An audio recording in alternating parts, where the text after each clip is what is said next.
وقال الرسول یا رب، اللہ اکبر. وہ کیا ہی سچویشن ہوگی جب رسول اللہ صلی اللہ علیہ وسلم خود اللہ تعالیٰ سے مخاطب ہوں گے اور کہیں گے کہ یا رب ان قوم اتخذوا هذا القرآن مہجورا.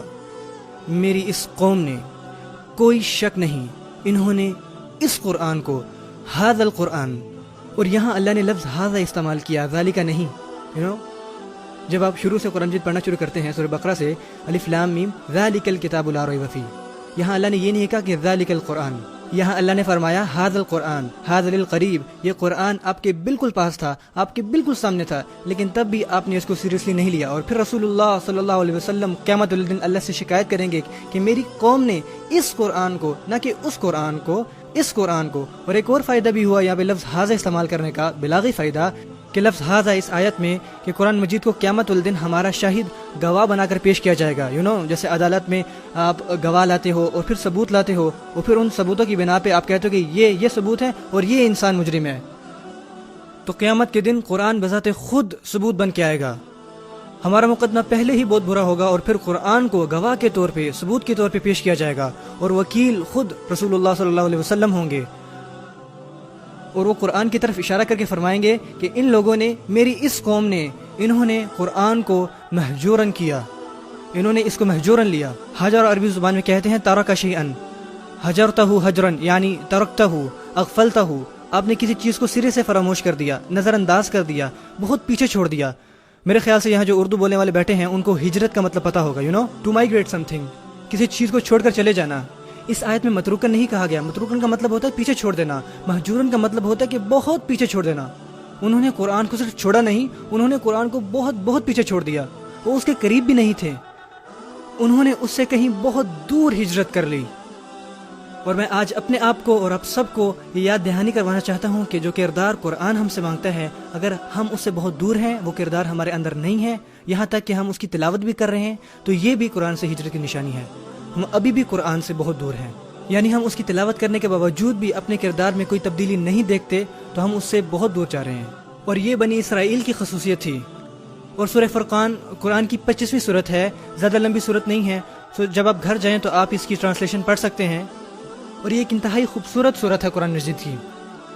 اور اس کے آخر میں پورا کا پورا لکھا ہے کہ مسلمان کا کیسا کردار ہونا چاہیے، مسلمانوں کی شخصیت کو کیسا ہونا چاہیے. اور یہ تب کیوں کہا گیا جب رسول اللہ صلی اللہ علیہ وسلم نے شکایت کی کہ لوگوں نے قرآن کو چھوڑ دیا ہے. کیونکہ جو انسان قرآن کو نہیں چھوڑتا اس کی شخصیت دوسری قسم کی ہوتی ہے. ان کی شخصیت، ان کے کردار الگ ہوتے ہیں، ان کے اعمال کچھ اور ہوتے ہیں، حتیٰ کہ وہ کس کے ساتھ رہتے ہیں وہ بھی مختلف لوگ ہوتے ہیں. وَإِذَا مَرُّوا بِاللَّغْوِ مَرُّوا كِرَامًا، سیم صورت میں ہے. جب وہ غیر ضروری مکالموں کے پاس سے گزرتے ہیں تو وہاں سے مہذب طریقے سے گزر جاتے ہیں، وہ اس میں الجھتے نہیں ہیں، وہ فضول محفلوں میں نہیں پڑتے. قرآن ان کی شخصیت کے ہر حصے پہ اثر انداز ہوتا ہے. ہمیں قرآن کے قریب ہونا ہے. میں سوچتا ہوں کہ میں اور آپ اس کے اور بھی مزید مجرم بنتے جا رہے ہیں، اور ہمیں اس کے بارے میں فکر مند ہونا چاہیے. ایک دفعہ گھر پہ میری بیٹی قرآن مجید پڑھ رہی تھی، اور وہ سیم یہ آیت پڑھتی ہے، اور میں اس کی تجوید چیک کر رہا تھا، اور اس نے جب یہ آیت پڑھی تو میں رونے لگ گیا. تو وہ مجھ سے پوچھتے کہ اب آپ کیوں رو رہے ہیں؟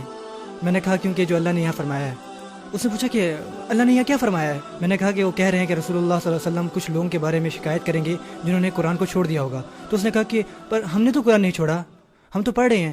اور میں نے کہا کہ بیٹا اگر یہ صرف پڑھنے کے بارے میں ہوتا تو زیادہ آسان ہوتا. یہ صرف پڑھنے کے بارے میں نہیں ہے، ہمیں اس کتاب سے محبت ہونی چاہیے. کیا ہم یہ ثابت کر سکتے ہیں کہ ہم اس قرآن سے زیادہ محبت کرتے ہیں اس نئی مووی کے مقابلے میں جو آتی ہے، یا کسی ویڈیو گیم کے مقابلے میں؟ کیا ہم اس کے ساتھ زیادہ وقت گزارتے ہیں؟ کیا ہم ایسا بننا چاہتے ہیں کہ جیسے یہ قرآن ہمیں بننے کو کہتا ہے؟ لڑکی اس طرح مضبوط پہاڑ کی طرح دکھنا چاہتے ہیں جیسا وہ ان تصویروں میں دیکھتے ہیں، اور لڑکیاں کسی اور کی طرح دکھنا چاہتی ہیں. لوگ ایک دوسرے کی طرح پیسہ کمانا چاہتے ہیں، لوگ ان کو آئیڈلائز کرتے ہیں. لیکن کون آپ صلی اللہ علیہ وسلم کی سنتوں پہ عمل کرنا چاہتا ہے، جن کی زندگی ہمارے لیے ایک بہترین مثال ہے؟ آج کا ہر نوجوان سونے سے پہلے یہی سوچتا ہے کہ یار کاش کہ میرے پاس 6 پیکس ہوتے. اور یہ کبھی کوئی نہیں کہتا کہ یار کاش کہ میرے پاس زیادہ سنتی ہوتی ہیں آپ صلی اللہ علیہ وسلم کی. کون ایسا کہتا ہے؟ اور کیسے ہم اس کو نہیں چھوڑ رہے؟ ہمیں ایسے لوگوں جیسا ہونا چاہیے جو قرآن کی طرف واپس آتے ہیں. سیریسلی اللہ ہمیں اس کتاب سے محبت کرنے والا بنائے اور اسے ہماری زندگی کا ایک بڑا حصہ بنائے، تاکہ اس کتاب کی برکت سے ہر چیز ہماری زندگی میں رحمت لائے. اللہ مسلمانوں کو اس کتاب کو سمجھنے کی توفیق دے جیسا کہ سمجھنے کا حق ہے، اور اللہ آپ کو بہتر والدین بننے کی توفیق دے جو اس کتاب سے محبت کرتے، اسے سمجھتے، بلکہ اپنے بچوں کو یہ پڑھانے کی صلاحیت رکھتے ہیں تاکہ آپ کے بچے قیامت کے دن آپ کے حق میں گواہی دے سکیں۔ اللہ مسجدوں اور مدرسوں کو جہاں یہ بچے قرآن حفظ کرتے ہیں انہیں نہ صرف یہ حفظ کروانے بلکہ انہیں اس کا ہر لفظ سمجھانے میں بھی مدد کرے، اور اس کے ساتھ زندگی گزارنے اور نماز میں نہ صرف اپنی زبانوں سے بلکہ اپنے دل سے پڑھنے کی توفیق عطا فرمائے۔ اللہ ہمیں ان لوگوں میں سے بنائے جو واقعی قرآن کے ساتھ جیتے ہیں اور قرآن ان کے دل میں موجود رہتا ہے۔ بل ہوا آیات بینات فی صدور الذین اوتوا العلم، یہ آیات ہیں جو ان کے دلوں میں رہتی ہیں جنہیں علم عطا کیا جاتا ہے۔ اللہ ہمارے دلوں میں اسے پیوست کر دے۔ بارک اللہ لی ولکم فی القرآن الحکیم۔ والسلام علیکم ورحمۃ اللہ۔